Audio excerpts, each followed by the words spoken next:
I want to talk to you today about what do you do for a living, Trang? Right now, I'm working two jobs.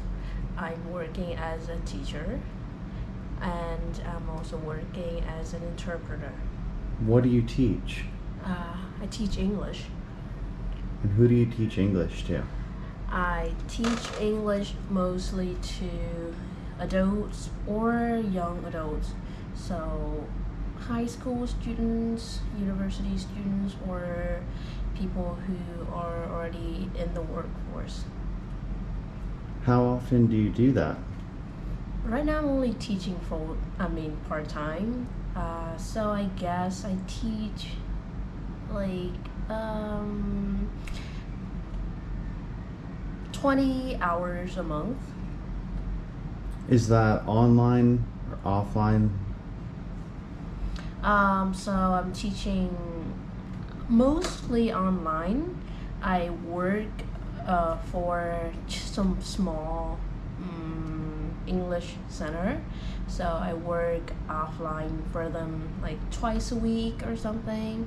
And then the majority of the rest of the time I work online, and I also do some private tutoring. What do you prefer, online or offline? Honestly, online, people might argue that, like being in a classroom, teaching offline, studying offline is better. But the way I see it, I've been doing this for a while, and when you are in the classroom in person with a teacher, you're still relying on technology. You're relying on your computer, your phone. The teacher relies on having a TV or a projector, and then everything is typed on a computer. Everything is shown on a computer or through a screen, stuff like that. So I don't see much difference between studying, teaching online and studying, teaching offline. So you might as well switch to doing it online so that you save time, you save travel expenses, and yeah. How did you get into teaching? I was graduating. I was a senior at my university. I was finishing my studies, and then before that, I was working as a journalist for like a startup, a multimedia company. But then it didn't really pay well, and I was also actively looking for jobs in the content creation market or in like content marketing. But then the majority of them didn't really pay well. They require you to have mm, what I consider unrealistic experience. So one day I just thought to myself, you know what? I've been seeing a lot of jobs posted looking for English teacher, and the requirements were pretty easy. It was like the bare minimum. You have like a bachelor's degree, you study an English major, English related major, and I wasn't making money, so I thought, why not? Let's just try to be open minded about it and try out something new. And then I ended up actually liking it, and so it's became what I pursue up to this day. So that was the first job you had after your content creating job during college, right? Yeah. And then you got into something else, interpreting, right? Right. I only became an interpreter later on, about a year or two after I have been working. So at that time, I was feeling like I'm going nowhere with being an English teacher. I feel like the market was getting saturated, and there was no opportunities for me to develop professionally. So, and then I also came across, the same way I did with teaching, I also came across a job posting for medical interpreters. So I applied for that, and the salary was more attractive than being a teacher at that time. So I was even more incentivized to get into that. It took me a month long, full time, 8 hour a day training with minimum pay. But after passing the training period and starting to work, I was earning well. So why, you mentioned that the job prospects for teaching were a little bit limited, and then maybe the market was getting a little bit saturated. Why are you doing both teaching and interpreting now, if that's the case? Right. So I did interpreting for a little bit, and then it was my very first interpreting job. So I didn't really have a feel for the market. I didn't know what companies were out there. I didn't know what other options were available. And what I was having at the time, what I was doing interpreting at the time was pretty draining. It was mentally taxing, and also physically too, because I had to work graveyard shifts. And then I was working online, so I was online through the phone. So I was, robbed of the, I guess, the ability to see and actually interact with people in some way, and it was getting pretty depressing because of that. So I thought, you know what, maybe I should go back to teaching. I was, faltering a little bit then. I got back to teaching. I got myself certified because my major was in like pedagogy or whatever. So I had to get myself certified to enhance my job prospects.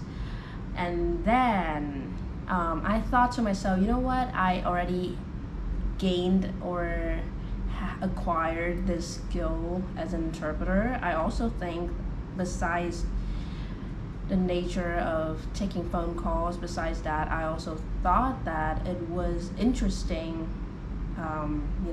being a translator or an interpreter.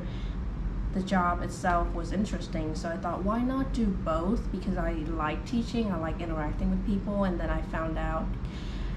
I learned that they both had something in common. Those two jobs is that I enjoyed, being able to talk to people, and I didn't want to be in a situation where it was like too mentally draining because I had to work so much. So I diversified my portfolio a little bit so that I can get more room for just enjoying myself outside of work, so that I would not hate my work. Which job do you like better overall, interpreting or teaching? That's tough. I mean, I like them equally, if that's an accepted or acceptable answer, but if I had to choose, I guess it would be interpreting, because it's just more fast-paced. So it keeps me mentally stimulated, it keeps me intellectually stimulated. I don't fall behind, I don't feel like outdated in some way with regard to my knowledge or my skills. What are some of the things that you do when you're interpreting? Like, explain that job to us a little bit. Right. So I'm a remote interpreter. So usually I pick up phone calls or video calls. So I'm interpreting for Vietnamese people, the Vietnamese diaspora overseas, because some of them, I don't know how many of them, they don't speak English, or they don't speak English well enough, especially in like specific circumstances that require terminology, right? Like going to the hospital and the doctor telling you about certain types of diseases or medication, stuff like that, or like going to the bank, getting a loan, or like getting into an accident and having to file a claim for your car insurance company, whatever. So that's when I step in and I help these Vietnamese people communicate better with these service providers. They are either doctors, nurses, or just bankers, or insurance company employees, even social workers, stuff like that. So basically what happens is these people who are Vietnamese people living abroad, they go somewhere or they have somebody calling them. They can't speak English well enough, so then that company or whatever they're dealing with calls your company, and they get a hold of you and you interpret. Yeah, my service is paid for by the clients, not the Vietnamese people, because these clients or these companies or these institutions, they realize that there is a need for someone to translate things for their customers who are Vietnamese people. So they pay me to do that, not Vietnamese people, not the customers. You mentioned that you were studying something to like advance in that career. Yeah, I thought that it is a really interesting career path. There is a lot of room for improvement and a lot of prospect. So I looked into it, and I found out that I could get nationally certified. Nationally, in this sense, is getting certified in the U.S. So getting U.S. medical interpreter certifications, so that I can, as a proof of I have knowledge, I have skills, and I'm providing quality service, and that will help me land better jobs. So I mentioned earlier that interpreting remotely strips away the aspect of personal connection or personal interaction, right? Being able to connect with people in a more natural way. So with certificates or upgrading yourself, I can get a job in a hospital. So I can work on site now. I mean, it's not ideal in terms of having to travel, but it does help a lot with providing contacts as to who you're helping, what nature of the call it is, or what nature of the interpretation session it is. Like, okay, someone is having a procedure done. I would know that if I go to the hospital, but I would not know that if someone called me and I picked up the phone, because they would not explain to me what is happening that they're seeing that I'm not seeing. What's the most challenging part of being an interpreter? Right, so I touched on that a little bit, the deprivation of person-to-person connection, and then also not knowing the context, because most of them are phone calls. So I would not know what is going on, or I would not know who's in the room, something like that. So when I get just commands, okay, keep your hands close to the side of your body and look over here. It's a little bit tough for me to interpret that to the Vietnamese speaker, because I would be like, okay, which hand, which arm, which side of the body, where is here, right? So you lack context. Yeah, a little bit of clarity. Interpreting, does it feel kind of like a customer service job in any way? And if so, because I have experience working like a customer service job, and I know that can be sometimes you're dealing with people who just aren't very nice. And does that ever happen to you? Do you deal with people who are kind of mean? Yeah, that's really spot on, because interpreting, as I said, is working with people after all. So it's very client facing. You have to possess strong customer service skills to be able to appear professional and friendly to all parties, right? And then, as you mentioned, that would come with Sometimes coming across people who are rude, people who are all sorts of people. Do you think that interpreting is your passion? Is that something you want to do for the rest of your life? I wouldn't call it a passion. How old are you?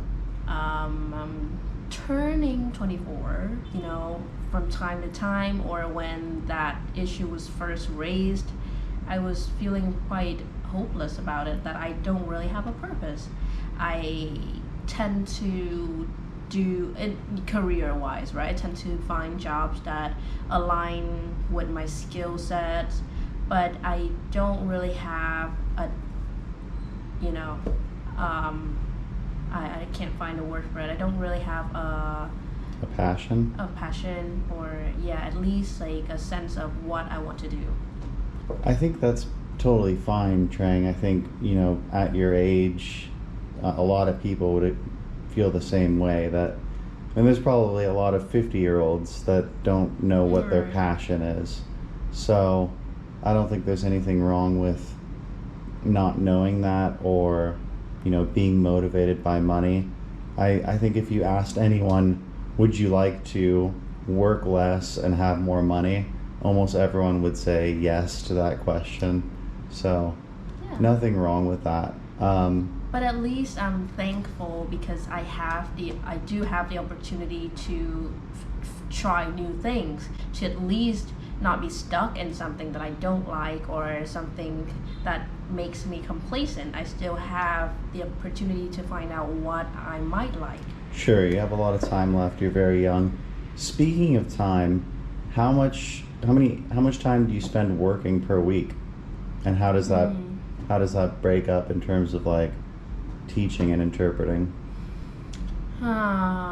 So I work a minimum of 4 hours a day. I don't really have a day off, but I don't work 8 hours a day, so it's not really necessary that I have a day off or 2 days off, because my hours are already flexible.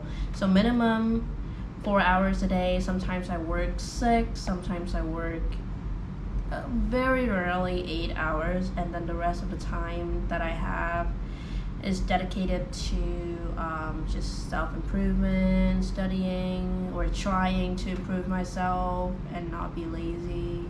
What sorts of things are you doing outside of work in terms of self-improvement? I am studying for, you know, the National Certificate of Interpretation. Mm-hmm. That's one. I am. What did you just get back from? Oh, I just got back from my yoga class, so that's what I like to do as well.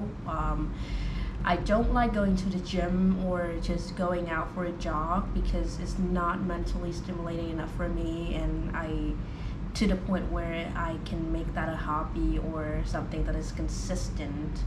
So I try to do something that is more creative in some way, I guess, or even like demanding in some way, because that keeps me motivated and gives me a goal.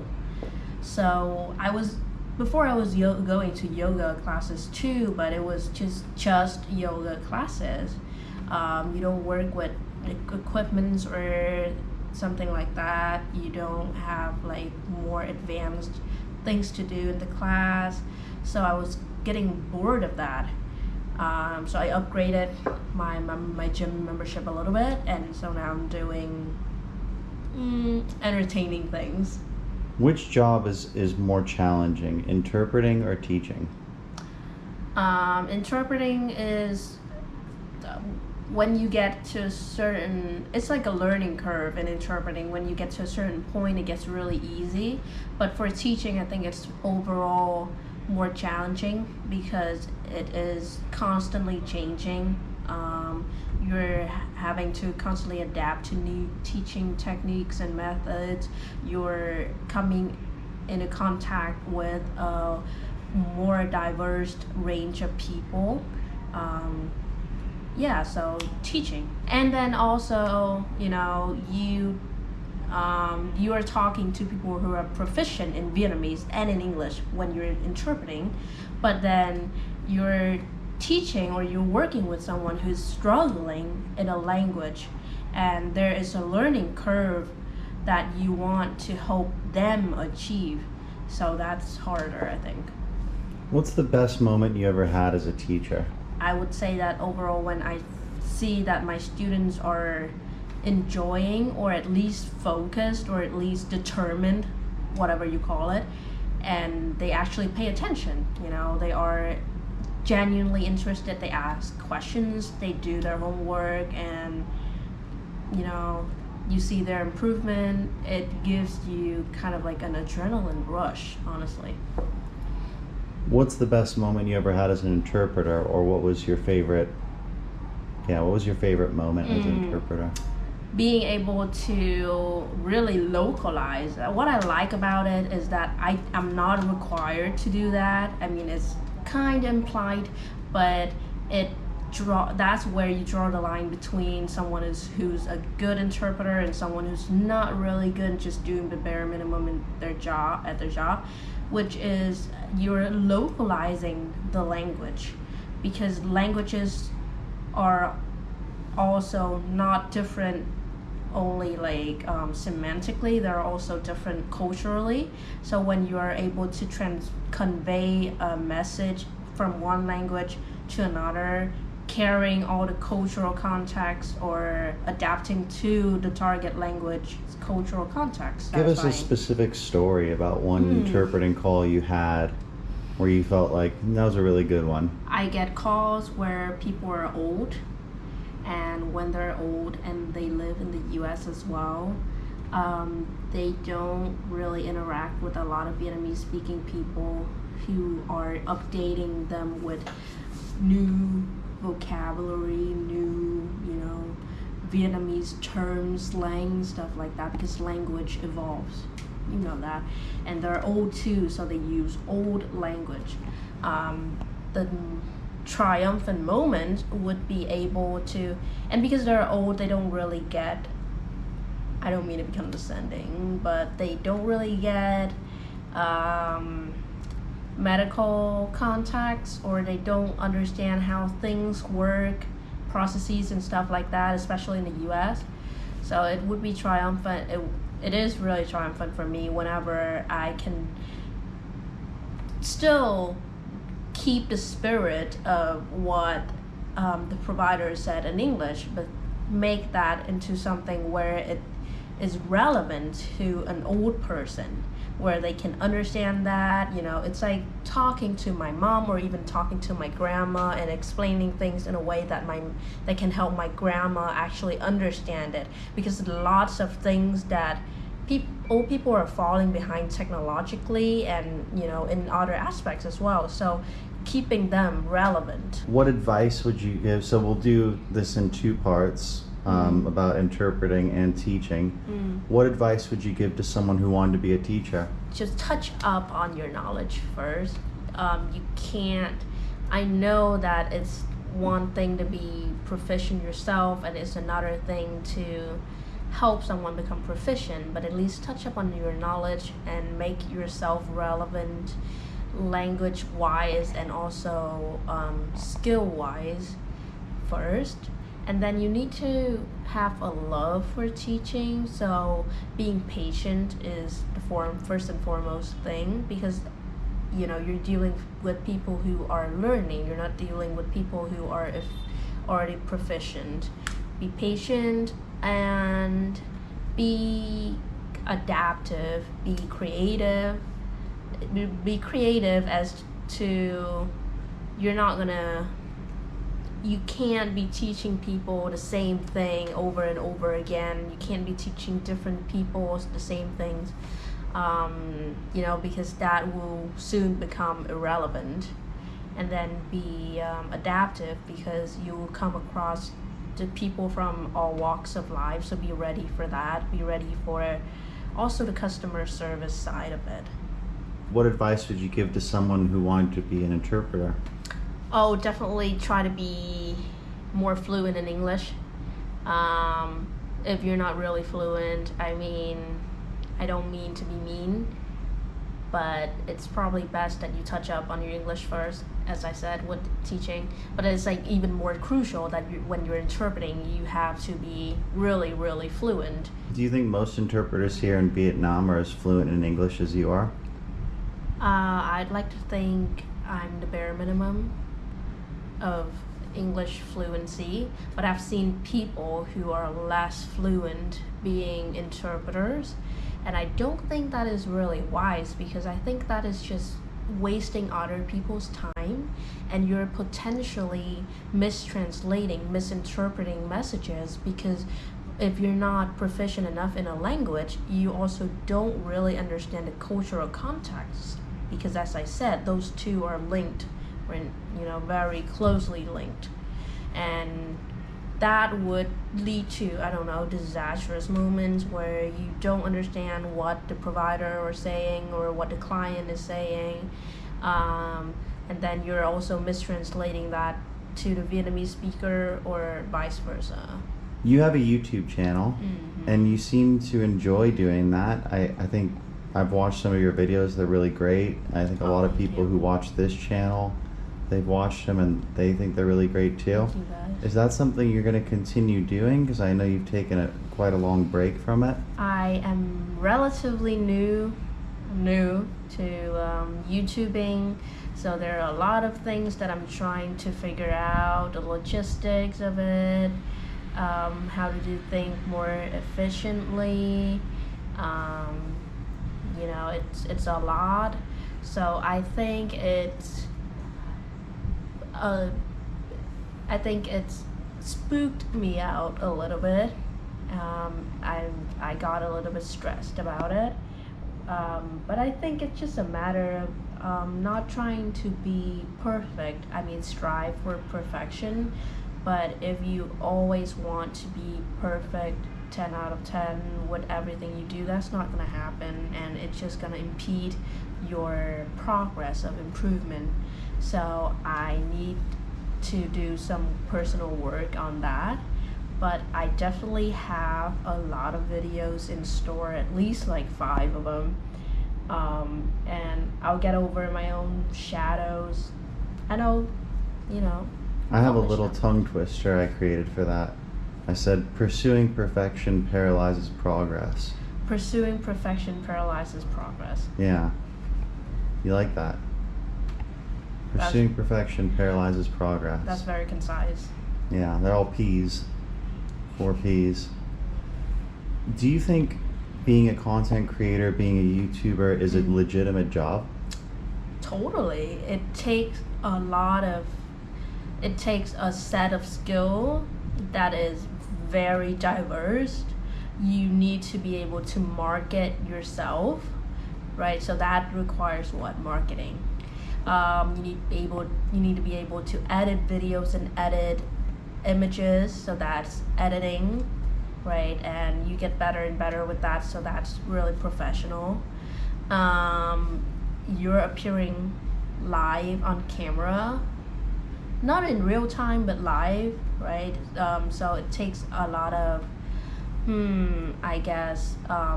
charisma, being able to appeal to a lot of people, or being able to be relevant to people, or else no one will watch you, right? And also, you're communicating with people constantly through your videos, through your comment sections, through your socials. So that's client facing, that's customer service right there. I think it's a legitimate job, and I have a lot of respect for content creators. You're on your way to monetization. I mean, you're sort of close to the 1,000 subscriber benchmark. Your watch time hours are kind of there, or they're getting there. Do you think that maybe content creation is a job that you might want to pursue? Definitely. I mean, I look up to you a lot in terms of being able to do what you do. I have personally experienced that myself, so I know that it's not easy at all. But you are a source of inspiration, and seeing you do what you do, I want to be able to make that a reality for myself as well. It's inspiring. That's awesome. Do you think that could be maybe like a passion? I mean, so far, I don't think it's a passion considering how stressed out I am about it. But maybe once I get the hang of it more, yeah, it might become a passion. I mean, something that has always held true to me is that I like things more the more I become efficient or proficient at it. Yeah, so maybe you just got to spend more time doing it, and the better you get at it, the more comfortable you'll feel, Right. and the more it might start to become something that feels reasonably, I don't know, doable, I guess. And rewarding. Yeah. Yeah, I do have some work to do on that. I need to get over this, challenging phase of I'm not really good at it, so I don't like it. You are good at it. Oh, thank you. You are good at it. I'm telling you that you're good at it, and I think a lot of people that watch my channel agree with that. They really like your videos. So you should keep doing it. Thank you. That is motivation. Yeah, everyone go check out Trang's channel. It's called Amazing Trang on YouTube. Give her a subscription. It's watch Dusty. her videos, like it. She hasn't uploaded in a little while, but she's gonna get back on it, and she does a really good job at it. She's, in a lot of ways, I think she's better than me at it. So definitely give her. I think you are. Give her a follow, and yeah. Well, Trang, thank you for spending the time. It's interesting that you're able to do multiple things. You've got the teaching, the interpreting. Those are both highly skilled jobs that I think a lot of people here in Vietnam would aspire to do, or even around the world would aspire to do. Your level of English it's extremely impressive. I've said this before, but I think you speak English better than a lot of native speakers I know. Like you. Just kidding. Sometimes you do. Sometimes you do. But it's impressive that you're able to do both of those things and do them well, and then also pursue, that side, what is now called, what's now a hobby, but could eventually turn into a jobby, the YouTubing. So, best of luck to you, Trang. Thank you for spending the time today. Thank you for having me. It was a great interview, and I hope that everyone who's watching your channel will get something of value out of it. And yeah, bye-bye.